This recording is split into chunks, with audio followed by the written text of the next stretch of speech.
बाजारात पावलोपावली ग्राहकांची होणारी फसवणूक टाळण्यासाठी ग्राहकांना सावधगिरी पाळली पाहिजे असं प्रतिपादन माननीय मिलिंद सुतार यांनी केले।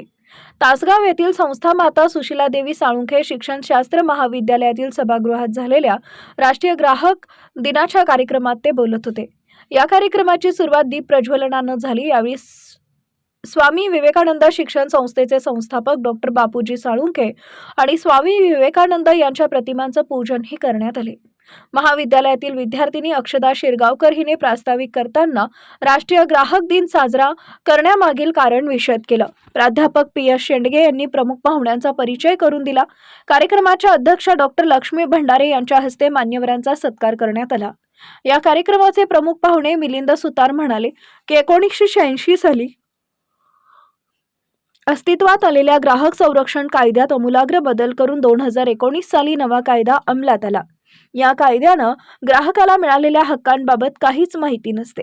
झालेल्या फसवणुकीबद्दल तक्रार कुठे करावी, कशी करावी याबद्दल माहिती नसल्यानं सामान्य ग्राहक तक्रार करत नाहीत। यासाठी अशा कार्यक्रमातून ग्राहकांचे प्रबोधन करण्याची गरज असल्याचं प्रतिपादन सुतार यांनी केले। ते पुढे म्हणाले की बाजारात मिळणाऱ्या वस्तूंचा दर्जा, किंमत या गोष्टी तपासून आणि दिलेल्या रकमेची पावती घेणं अनिवार्य आहे। ग्राहक या शब्दाची कायद्यानं केलेली व्याख्या आणि व्याप्ती खूप मोठी आहे। मिलिंद सुतार यांनी यावेळी स्वावलंबी भारत अभियानाची सुद्धा माहिती सांगितली। तासगाव तहसील कार्यालयातील पुरवठा निरीक्षण अधिकारी प्रियंका माळी यांनी शासकीय कामकाजात झालेल्या ऑनलाईन सुविधांची माहिती सांगितली। स्वाती साळुंखे हिने आभार प्रदर्शन केले। सूत्रसंचालन ऋषाली सूर्यवंशी आणि सुमेधा सुतार यांनी केले।